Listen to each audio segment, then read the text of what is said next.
Praise the Lord, hallelujah, glory to God. இந்த youth can ப்ரோக்ராம்ல உங்களை மீட் பண்ணது ரொம்ப சந்தோஷம். ஒவ்வொரு வாரமும் தேவன் அநேக காரியங்களை உங்களோடு கூட பேசி கொண்டிருக்கிறார். வாலிபர்களாகிய உங்களுக்கு அநேக ஆலோசனைகளை கர்த்தர் கொடுத்து கொண்டிருக்கிறார். இந்த நாட்களில் தேவனுடைய வசனத்துக்கு நேராக நம்முடைய கவனத்தை திருப்புவோம். பாருங்க, எரேமியாவுக்கு கர்த்தர் ஒரு வார்த்தையை சொல்லுகிறார். எரேமியா கிட்ட ஆண்டவர் அவருக்கு ஒரு வார்த்தையை கொடுத்து, நீ குயவன் வீட்டிற்கு போ. அங்கே குயவன் வீட்டிற்கு போகும்பொழுது அங்கே ஒரு குயவன் ஒரு பானையை வளைந்து கொண்டிருப்பான். அங்கே நடக்கிற ஒரு நிகழ்வுகளை அங்கே பார்க்க சொல்லுகிறார். ஸோ இந்த வேளையில் நான் வாசிக்கிறேன். எரேமியா 18ஆம் அதிகாரம் 4ஆம் வசனத்தை வாசிக்கிறேன். குயவன் வளைந்து கொண்டிருந்த மண்பாண்டம் அவன் கையிலே கெட்டு போயிற்று. அப்பொழுது அதை திருத்தமாய் செய்யும்படி தன் பார்வைக்கு சரியாய் கண்டபடி குயவன் அதை திரும்ப வேறே பாண்டமாக வளைத்தான். ஆமென், அல்லேலூயா. இந்த வேளையில எரேமியா தீர்க்கதரிசி ஏன் ஆண்டவர் குயவன் வீட்டுக்கு அனுப்புகிறார் என்றால், அந்த குயவன் வளைக்கும் போது அந்த பாத்திரம் கெட்டு போகிறது. ஆனா அந்த பாத்திரத்தை மறுபடியும் வளைக்கிறார் என்பதை இந்த இடத்துல தீர்க்க தரிசனமாய் ஒரு வார்த்தையை இந்த வேளையில காண்பிக்கிறார். இந்த நாளில கூட ஆண்டவர் உங்களோடு கூட இந்த வார்த்தையோடு பேச விரும்புகிறார். பாருங்க, ஆண்டவருக்குள்ள நம்ம கடந்து வரும்பொழுது ஏதோ ஒரு பிரச்சனை, ஏதோ ஒரு காரணத்தினால நாம தேவனை விட்டு விலகுகிறதுக்கான ஒரு சூழ்நிலை அதிகமாய் காணப்படுகிறது. தேவனோடு கூட தான் இருக்கிறோம். நம்ம எந்த நேரத்தில் கேட்டாலும் நான் ப்ரே பண்றோம்ன்ற சொல்றோம்.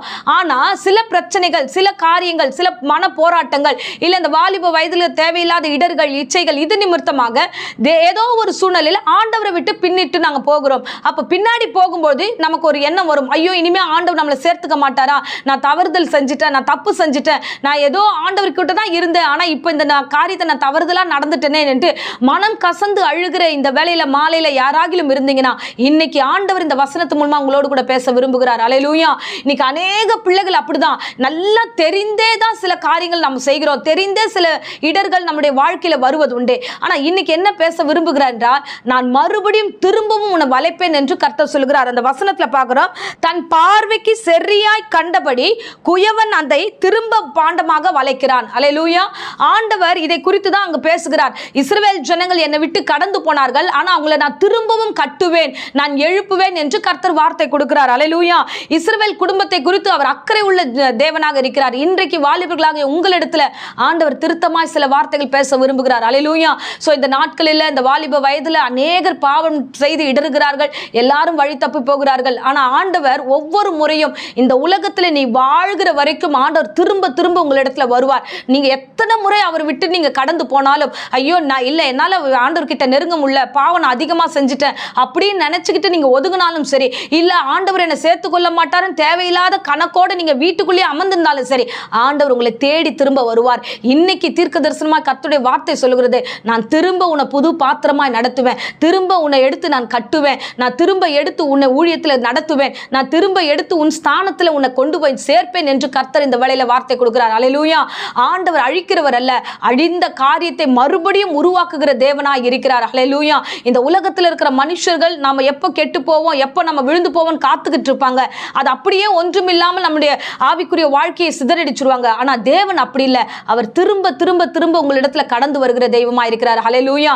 பாருங்க, பேதுரு தேவனை பற்றி நல்லா தெரிந்து தேவனோடு கூட இருந்து ஒவ்வொரு நாளும் ஆண்டவரோடு கூட கர்த்தராக இயேசுவோடு கூட அவர் சுற்றி திரிந்திருந்தார். ஆனா சிலுவையில் அடித்ததுக்கு, சிலுவையில் ஒப்பு கொடுக்கப்படும் பொழுது அவர் 3 முறை தேவனை மறுதலிக்கிறார், இயேசுவை மறுதலிக்கிறார். யாருன்னு தெரியாது, சபிக்கிறான், சபிக்க தொடங்குறான், அவன் யாருன்னு ஒண்ணுமே தெரியாதுன்னு மறுதலிக்கிறான். மறுதலிக்கிற பேதுருவை ஆண்டவர் கண்டார். ஹல்லேலூயா. மறுதலிக்கும் போது இயேசு அவனை பார்க்கிறார். இந்த வேளையில சேவல் அந்த இடத்துல கூவுகிறது என்று வேதம் சொல்லுகிறது. பாருங்க, இந்த அருமையான வேதத்துல நம்ம வாசிக்கிறோம், நல்ல தேவனோடு இருந்த பிள்ளை தான், ஆனா இன்னைக்கு பிரகாசிக்க வேண்டிய பிள்ளை இந்த வேளையில இடறி போகிறான், மறுதலிக்கிறான், தேவனை சபிக்கிறான், தூஷணமான வார்த்தைகளை பேசுகிறான். ஆனா அந்த பேதுருவை ஆண்டவர் விடவே இல்லை. கர்த்தர் வந்தார், அந்த கல்லின் மீது சபையை கட்டினார். முதல் பிரசங்கம் பண்ணி 3000 பேர் ரட்சிக்கப்பட்டார்கள். மிகப்பெரிய ஊழியனாக அவன் மாற்றப்பட்டான், பிரதான அப்போஸ்தலனாக அவன் காணப்பட்டான். இன்றைக்கு அருமையான வாலிப பிள்ளையே, கர்த்தர் மறுபடியும் உன்னிடத்துல வருகிறார், திரும்ப வருகிறார்.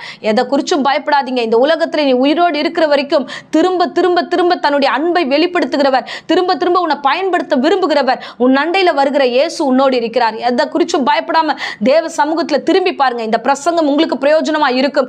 ஆண்டவர் அதை தான் சொல்லுகிறார். 6வது வசனத்துல வாசிக்கிறோம், இஸ்ரவேல் ஜனங்களை பார்த்து அவர் சொல்லுகிறார், குயவன் செய்தது போல நான் உங்களுக்கு செய்யக்கூடாதோ? இதோ இஸ்ரவேல் வீட்டாரே, களிமண்ணாகிய உங்களை நான் குயவனாய் இருந்து உங்களை திரும்பவும் என் கையில எடுத்திருக்கிறேன், நான் திரும்பவும் உங்களை எடுத்து நடத்துவேன் என்று 6ஆம் வசனம் சொல்லுகிறது. அவர் உங்களை திருத்தமாய் தன்னுடைய பார்வைக்கு சித்தமாய் நடத்துவார். முன்னாடி ஆர்வ கோளாறுல ரட்சிக்கப்பட்டு அவர் பின்னாடி எப்படியோ ஓடி வந்தீங்க, இன்னைக்கு வேற மாதிரி உட்கார்ந்துட்டு இருக்கீங்க.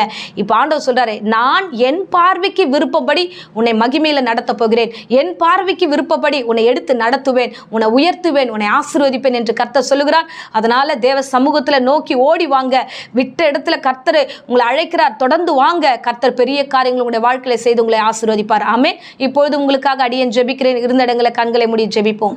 அன்பு ரட்சகா, இந்த அருமையான வேலைக்காக நன்றியோடு உம்மை ஸ்தோத்திரம் பண்ணுகிறோம். என் அன்பு வாலிபர்கள் ஒவ்வொரு பிள்ளைகளுக்காக நான் ஜெபிக்கிற ராஜா, இந்த வேளையில் ஆண்டவரே, பாவத்தின் நிமித்தமாய் ஆண்டவரே தேவையில்லாத பயத்தோடு ஒதுங்கி இருக்கிற ஒவ்வொரு பிள்ளைகளையும் நீர் மறுபடியும் எடுத்து பயன்படுத்துவேன் என்று ஆண்டவரே இன்றைக்கு கொடுத்த வார்த்தையின்படி நன்றி செலுத்துகிற ராஜா. பேதுருவை எடுத்து பயன்படுத்தினது போல, இஸ்ரவேல் ஜனங்களை மறுபடியும் எடுத்து கட்டினது போல இந்த பிள்ளைகளையும் எடுத்து நடத்த போகிறீர். அதற்காய் கொடான கொடி ஸ்தோத்திரம். ஆவியானவரே, நீர் துணையா இருந்து வழிநடத்தும். தேவையில்லாத டிஸ்டர்பன்ஸை இயேசுவின் நாமத்தில் சபித்து கட்டுகிறேன். ஆவியானோர் மனசோர்விலிருந்து இந்த பிள்ளைகளை வெளியே கொண்டு வருவீராக, பாதுகாத்துக் கொள்வீராக. கர்த்தர் தாமே பொறுப்பெடுத்துக் கொள்ளும். ஆசீர்வதி இயேசுவின் நேற்ற நாமத்திலே ஜெபித்து ஒப்புக் கொடுக்கிறேன் ஜீவனுள்ள நல்ல பிதாவே. ஆமென்.